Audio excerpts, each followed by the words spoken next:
আসসালামু আলাইকুম ওরহমতুল্লাহি ওবারাকাতু। দেশ ও বিদেশের সকলকে আন্তরিক প্রীতি এবং শুভেচ্ছা জানিয়ে শুরু করছি। আজকে আমরা আসলাম সোহাতা দরবার শরীফে।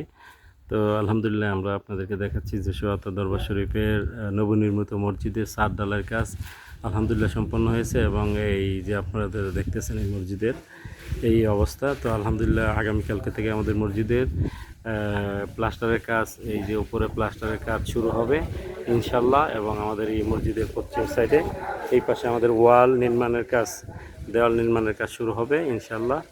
এইভাবে আল্লাহর ওলি মহান আল্লাহর ওলি মাওলানা সুফি আব্দুল হান্নান রহমতুল্লাহ আলাইয়ের প্রতিষ্ঠিত সোহাতা দরবার শরীফে অত্যন্ত সুন্দর মনোরম পরিবেশে এই মসজিদটি গড়ে উঠেছে।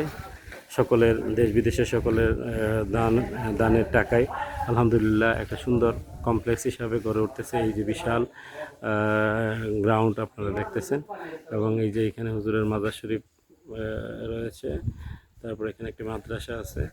তা আলহামদুলিল্লাহ এই সুন্দর প্রতিষ্ঠানটিকে আল্লাহ পাক রব্বুল আলামিন কবুল করুক এবং যারা যেখান থেকে সকলকে আল্লাহ পাক রব্বুল আলামিন এই মসজিদের নির্মাণ কাজে যেন সহযোগিতা এগিয়ে আসতে পারে আল্লাহ পাক রব্বুল আলামিন সকলকে সেই তৌফিক দান করুক এবং দ্রুত যেন এই মসজিদের কাজটা সমাপ্ত করা দেয় এই প্রত্যাশা রেখে বিদায় নিলাম। আসসালামু আলাইকুম ওয়া রাহমাতুল্লাহি ওয়া বারাকাতুহু।